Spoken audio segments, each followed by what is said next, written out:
So yesterday we spent most of class going over all of these various cell organelles, and we talked about for each one of them what they do, what their function is, talk a little bit about what they look like, how you recognize them, because when you have a quiz next week, which I just said is going to be Thursday now, you're going to have to do two things. Tell what various organelles do, match the organelle with function, but also recognize them in a drawing and be able to label them. So I know we already did these slides. I just want to quickly review them. So organelles are parts within a cell. Okay, the various parts that have a certain job to do that help the cell complete its normal life functions. Okay. So we talked about plant and animal cells. There's some differences in shape. Plant cells are generally rectangular or boxy shaped. Animal cells are more flexible. They have a shape that can change and sort of irregular shape. And we started talking about cell organelles. We started off with the cell wall. And the cell wall, if you remember, is only found in plant cells. Okay? Animal cells do not have a cell wall. And the cell wall is sort of a hard outer shell. It's non-living. It's thick. In plants, it's made of cellulose, a sort of not tough, non-living material. And so when we look at this plant cell, this dark green layer, that's the cell wall. Animal cell doesn't have it. The outer covering of the animal cell is the cell membrane. It's a thin, flexible membrane around the cell, but it's also found in plant cells. In fact, it's just underneath the cell wall. You can sort of see a lighter green layer around the outside. That's the plant cell membrane.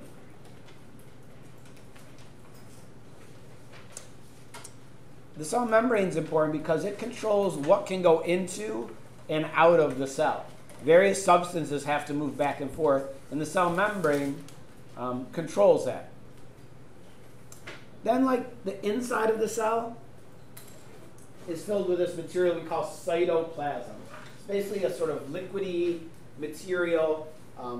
Things can be transported around in it, chemical reactions happen in it, and it basically fills up most of the cell. Holds the organelles in various spots.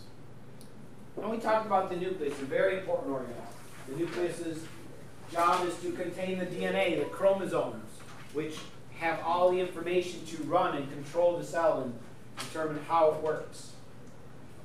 Nucleus is a large organelle. It's found inside of the cell. You usually find it fairly easily. The outer layer of the nucleus is the nuclear membrane. Got some holes in it so things can move back and forth. Also inside of the nucleus are the chromosomes. This is the important structure that has our DNA. You each have 46 chromosomes in your body cells. And those chromosomes determine what you look like, how your body works, or many things about us. And then there's this other structure, the nucleolus. It's a darker area within the nucleus. Its job is to make another organelle that we'll talk about, the ribosome.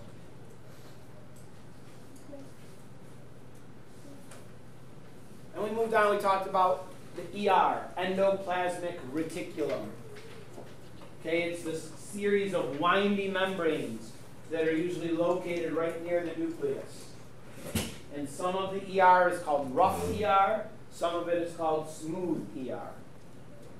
And how did I tell you to give you a hint to remember what it does? Anybody remember what I said? Caleb?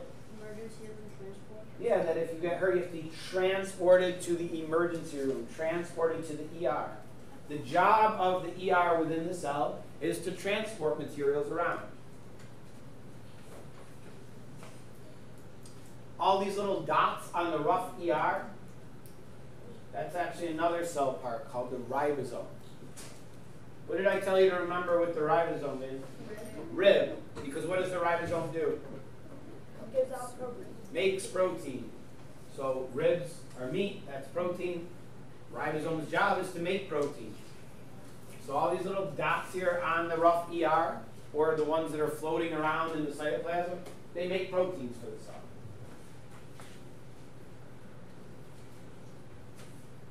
And then we have the last organelle we talked about yesterday, the Golgi bodies. They're sometimes called Golgi apparatus. In fact, probably you guys don't listen to this band, but anyone ever heard of the band called Fish? Yes. Okay. Fish, maybe I'll let you listen to it at the end of class, has a song named after Golgi apparatus, and it also mentions other cell organelles in the lyrics of the song. So the Golgi bodies are a series of flattened stacks of membranes. It acts kind of as a post office of the cell. It packages up things that are going to be leaving the cell and sends them on their way. What did I say they look like to help you? Stack of pancakes with syrup, yes. That's how you can remember the Golgi bodies. That's the Golgi body. And what these bubbles are little bubbles that contain some proteins that are being sent out of the cell. So the Golgi body packages those on. All right, so now we're on to some new organelles. Just have a few. The vacuole. So the vacuole is basically a storage area in a cell.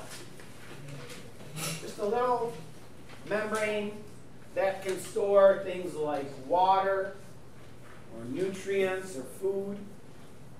And in plants, they have a very large central vacuole inside of them. Animals have usually smaller vacuoles. When we look at it, for example, in this, what kind of cell is this? Plant or animal cell? No. That's a plant cell. You see in the middle of this thing, it kind of looks like an ice cube or something? That's the vacuole. It fills up most of the space inside of the plant cell. In the animal cell, they're just small little circles.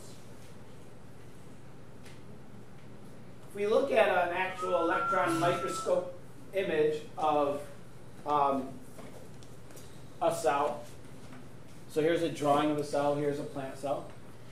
So what part of the plant cell is this? The cell wall. That's the cell wall. Outside Okay? the cell. All of this stuff, all this gray stuff is actually the cell's vacuole. Oh. Okay? And what happens is it fills up with water. So we know we have around the outside of a plant cell a cell wall, a rigid cell wall. As water goes into the central vacuole, it sort of starts to exert pressure on the cell wall, and it keeps the plant sort of upright. Okay? Now sometimes if the central vacuoles lose water, like if plants don't have enough rain, or if you have plants in your house, you don't water them enough, what happens to them? Well, before that, like what are the first signs your plants need water? They like start dripping and dry up. They start sort of drooping over. There's a name for that. They wilt. That they can't stand upright. They start to bend. The leaves are no longer sort of crunchy. They're kind of soft. What's happening is the central vacuole of all those cells has lost water, and it's not exerting enough pressure, and so they kind of lose their shape. If they get water, those vacuoles fill back up, and then they can then stand upright. If you catch it in time, you know, if your plants are wilting, but then you give them some water, after a little while, they'll start to stand back upright. So that's filled with water in plants. Lysosome, this is another organelle mentioned in that fish song. Lysosomes are an organelle that helps with digesting material. Oh. Cells have to break down larger molecules for a variety of reasons. Sometimes the cell takes in a piece of a food molecule, and that has to be broken down. It does that because the lysosome releases these enzymes in that food vacuole and breaks down the material. Sometimes an organelle is no longer needed, it's not functioning, and it needs to kind of be recycled. In that case, the lysosome will break down the organelle. Some cells destroy bacteria or other pathogens. They surround it and engulf it, and then the lysosomes break down that pathogen, that bacteria, whatever it is. So the lysosomes help with all of those digestive tasks. It just sort of looks, when you look at a diagram of a cell, it just kind of looks like a small circle. It's hard to tell it from the vacuole in an animal cell. but it's just a little circle that contains enzymes. All right. Mitochondria. So a couple more organelles. These two organelles are very important, and they're both related to energy in a cell. The mitochondria and the chloroplast. The mitochondria is found in both plant and animal cells, and we often refer to it as the powerhouse of the cell. Okay. We call it that because it supplies the cell with the energy it needs to work. Cells need a source of energy constantly to fulfill all of their life functions. And so the mitochondria is what releases this energy. Takes in food molecules and then gets the energy out of them. Sometimes we remember by saying it's the mighty mitochondria, the powerhouse of the cell.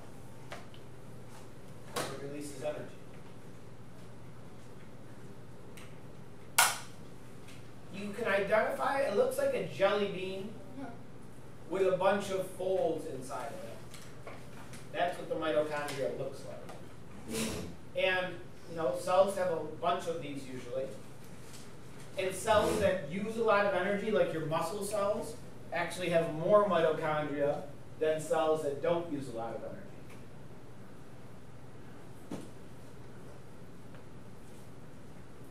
So the mitochondria releases energy.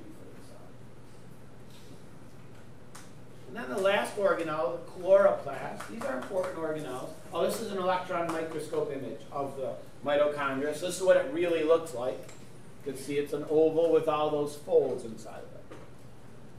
Chloroplasts are green structures. They're what make leaves green and plants green, are these chloroplasts. And they're green because they have a pigment in them, a molecule that absorbs sunlight. That molecule is called chlorophyll.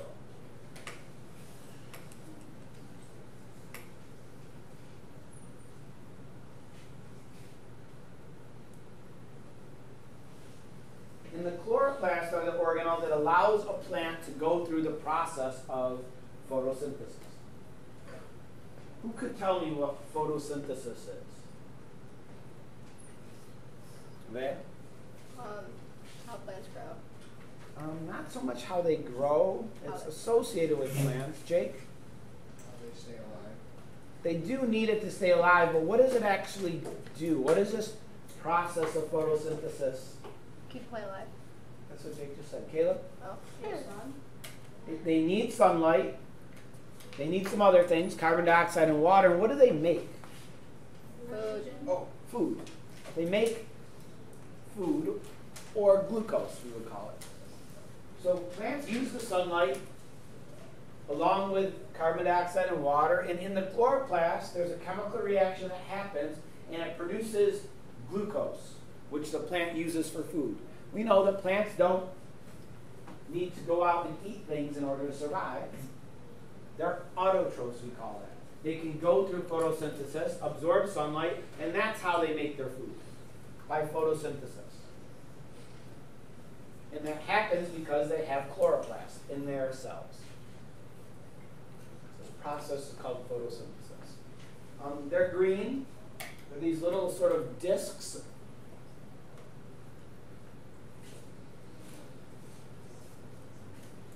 So if you look at these is a microscope image of some plant cells. How would I know these are plant cells?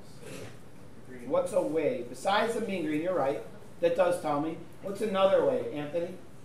Because the outside of each thing, of each group of cells, it doesn't have its own. It doesn't have a. Because they're all the same shape. Is that what you're saying? Yeah. Yeah, they're all sort of this angular, boxy kind of diamond shape. Because what is this that I'm outlining, Mia? A cell wall. That's the cell wall. It's pretty thick. And so that's the cell wall. All these plants have a cell wall. These green circles in each cell is a chloroplast. Each green circle is a chloroplast. So you can see them there. Should you ask? Yes. Would it? Can't it be like a snake skin though? What do you mean? Could it be? Yeah, sometimes an animal cell might have like a regular pattern to it, but it wouldn't have that thick cell wall. Like when you see a snake skin, like each of those parts is not one cell, it's many cells. All right, so that's the function of all these organelles. That's what all these organelles do. But as I said, you also need to know what they look like and be able to label them. So just going to review that with you. So we have two cells. Which is an animal cell? Raise your hand and give me a reason. I want you to tell me and tell me why you believe that. Haley? The circular one because it doesn't have a cell wall. Okay. This one is an animal cell. It does not have a cell wall. You can see, what is this outer layer?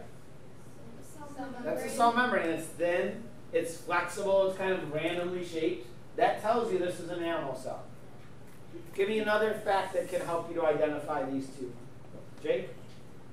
What you just said, because it's circular. Okay, it's circular in shape. The plant is green. This cell down here is green. I was going to say that. You can see that it's green, it has chloroplast. What else about this tells you it's a plant cell? Vin? It's square. It's squarish or rectangle shaped. Anything else tell you it's a plant cell? Kyle? The plant cell has a greater wall. Yeah, has a cell wall, has a large vacuole in the middle. Yeah, all those things tell us this is a plant cell. All right, so let's look at the organelles a little more closely. So the cell membrane, if it's an animal cell, this very thin layer, that's obviously the cell membrane. There is also a cell membrane in the plant cell. It's kind of hard to see though. Is the label on this? Yeah. So here they've kind of peeled back the cell wall, which is the thick green part. And then this area here, this is actually the cell membrane. There's like sort of two layers. So that's the cell membrane. This outer layer in the plant cell, this thicker area, that's the cell wall. Now generally this would be a circle, but they've sort of drawn it, cut in half so you can see the organelles in there. Same thing, this plant cell would normally just be like a box shape, but they've kind of cut it like that so that you can see the different organelles. These are just drawings. All right, let's look at the animal cell a little further. So the biggest organelle, you see it here. You see it here. It's large, easy to see. That's the nucleus. Okay? The outer layer of the nucleus is the nuclear membrane. The darker area inside is the nucleolus. Right close to the nucleus, the windy path. You see it here. You see it up here. What is that? The rough ER. That's the ER. Some of it is rough, the parts with the little dots on it. You can kind of see them there and there. But then as it moves farther out, this would be the smooth ER. It doesn't have those dots. What are the dots? Those little dots on the ER? What organelle is that? Very small. Anthony? No? Vinny? What's that? Yeah, those are the ribosomes. How about this jelly bean? What's that jelly bean? If you eat a bunch of these, you'll have some energy. What is the jelly bean? Mitochondria. Mitochondria. That's the mitochondria. You see they're also here in the plant cell. That's a mitochondria. That's the ER. Okay. This stack of pancakes and these drops of syrup. See them over here in the animal cell. You see them over here in this plant cell. Rosie? Wait. How do you say that? Golgi. Okay, Golgi. Golgi bodies, Golgi apparatus, yes. How about this big thing here, filling up lots of the inside of the plant cell? That large area, it's filled with water. Nia? No, vacuole. Vacuole. In the animal cell, there's just some smaller ones. And last, these green circles around the outside of the plant cell. It's green That should be your clue. Mary, what is it? Chloroplast, correct. They're usually around the outside of the cell because they need to be close to the outside because they need to get sunlight. If they're way in the middle, much of the sunlight would be blocked. It's just a different view. Again, this is a cell cut in a quarter. But nucleus, cell membrane, okay, rough ER, smooth ER, Golgi bodies, mitochondria. Again, plant cell, big vacuole in the middle, thick cell wall, cell membrane, nucleus, nucleolus, nuclear membrane, chloroplast. I should be labeling this? Nope. Do we need to know this before? Yes. So those are the parts of the plant cell. Just say everything. Any questions about those organelles? Are you gonna write this? Excuse me? Are you gonna label all these? So, Will we get our science? this is an animal cell. What I want you to do is don't look back right now. Where's the animal? Don't look back at your diagram. Try to label this right now. Where is it? It's on the next page of your notes.